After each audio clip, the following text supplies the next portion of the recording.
Hello दोस्तों, स्वागत है आपका आपके इस चैनल पे। आज अपन जिस पिक्चर की वाट लगाने वाले हैं ना, उसका नाम सुन लो, होम स्वीट हेल। लेकिन अपन इसको बोलेंगे बीवी नंबर 420 और पति बना मुर्गा। कसम से भाई, इस कहानी में एक ऐसा पति है जो बेचारा शरीफों का शहजादा है और उसकी बीवी भाई बीवी नहीं है, वो चलती फिरती एटम बम है। वो अपने पति से ऐसे ऐसे कांड करवाती है कि उसे देख के तुम बोलोगे बाबा रे बाबा, ऐसी बीवी भगवान दुश्मन को भी ना दे। तो कुर्सी की पेटी बांध लो, बड़ा पाव हाथ में ले लो और चलो शुरू करते हैं ये टेढ़ा मेढ़ा लफड़ा। कहानी शुरू होती है एक चमकते दमकते घर से, जहाँ रहता है अपना हीरो डॉन और उसकी खतरनाक बीवी मोना। भाई डॉन नाम सुन के डॉन मत समझ लेना, ये अपनी बीवी का पालतू कुत्ता है। इनके 2 बच्चे भी हैं, एलिसन और एंड्रयू। इस घर में डॉन की औकात एक फटे हुए पायदान जैसी है। घर के सारे बड़े फैसले मैडम मोना लेती है और जो उसने बोल दिया वो पत्थर की लकीर है। मैडम ने घर में मिलिट्री जैसा रूटीन बना रखा है, यहाँ तक कि रोमांस का भी टाइम टेबल फिक्स है। और मोना का मन नहीं है तो डॉन उसके पास भटक भी नहीं सकता। डॉन बेचारा मन मसोस के रह जाता है। डॉन की एक फर्नीचर की दुकान है, लेकिन असली ट्विस्ट ये है कि पैसा मोना के बाप ने लगाया है। मतलब दुकान की असली मालकिन मोना है और डॉन वहाँ बस एक घंटा बजाने वाला वर्कर है। अब लाइफ में बोरियत बढ़ी तो डॉन ने दुकान के लिए नया स्टाफ ढूंढना शुरू किया। तभी एंट्री होती है डस्टी की। भाई साहब कतई जहर, एकदम अप्सरा जैसी। डॉन उसे देखते ही लट्टू हो गया और बिना सोचे समझे नौकरी पे रख लिया। डॉन का दोस्त ले भी उसे देख के पिघल गया और बोला, अबे काम करने के लिए ऐसा झक्कास चेहरा दिख जाए तो दिन बन जाता है। उधर एक कोपचे में एक असली खूनी बैठा जिसका नाम है बर्फी। टीवी पे डॉन का फर्नीचर वाला विज्ञापन आता है और मर्फी उसे देख के बोलता है, ये मुर्गा सही है, अब इसी को हलाल करेंगे। इधर दुकान में डॉन और डस्टी के बीच नैन मटक्का शुरू हो जाता है। डॉन भाई को लगा कि उसकी तो लॉटरी लग गई है,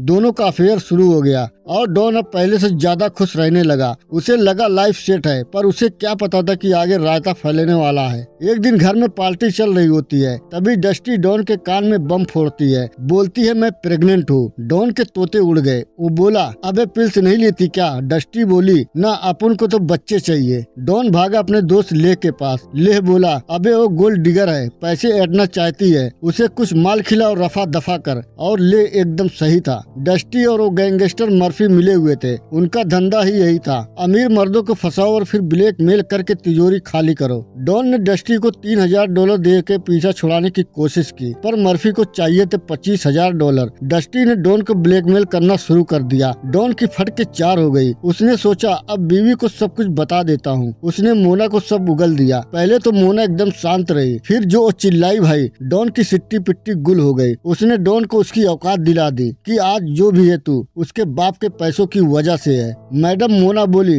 ये डस्टी ऐसे नहीं मानेगी, ये बार बार आएगी। और फिर मोना ने दिया एक खौफनाक ऑफर, या तो डस्टी को टपका दे या फिर तलाक दे के रोड पे आ जा। डॉन बेचारा क्या करता। मोना ने उसे एक नशीली दवा दी और बोली, ये उसके जाम में मिला देना। ऑफिस में डॉन ने डस्टी को बेहोश किया और उसे घर ले आया। वहीं मोना ने डॉन को हथौड़ा पकड़ाया और बोली, मार साली को। डॉन की हिम्मत नहीं हुई तो मोना ने खुद हथौड़ा उठाया और डस्टी का खेल खत्म कर दिया। फिर उसने लाश के टुकड़े टुकड़े कर दिए, एकदम प्रोफेशनल कसाई की तरह। मर्फी अपनी डस्टी को ढूंढ रहा था। वो डॉन के घर के बाहर भी मंडराने लगा। मोना ने एक मास्टर प्लान बनाया। उसने डस्टी की लाश के टुकड़े ले जाके मर्फी के फ्रिज में डाल दिए ताकि पुलिस मर्फी को पकड़े। वहीं मोना ने मर्फी के एक साथी का चाकू से काम तमाम भी कर दिया। पुलिस आई, गोलियां चली, मर्फी का एक साथी मर गया और मर्फी एक खुफिया रास्ते से भाग निकला। डॉन अब अपनी बीवी से बुरी तरह डरने लगा था। जब उसने पूछा कि तू इतनी निर्दयी कैसे है, तो मोना ने उसे भी डरा दिया, ज्यादा सवाल पूछेगे तो तेरा भी हाल यही डस्टी जैसे कर दूंगी। डॉन को समझ आ गया कि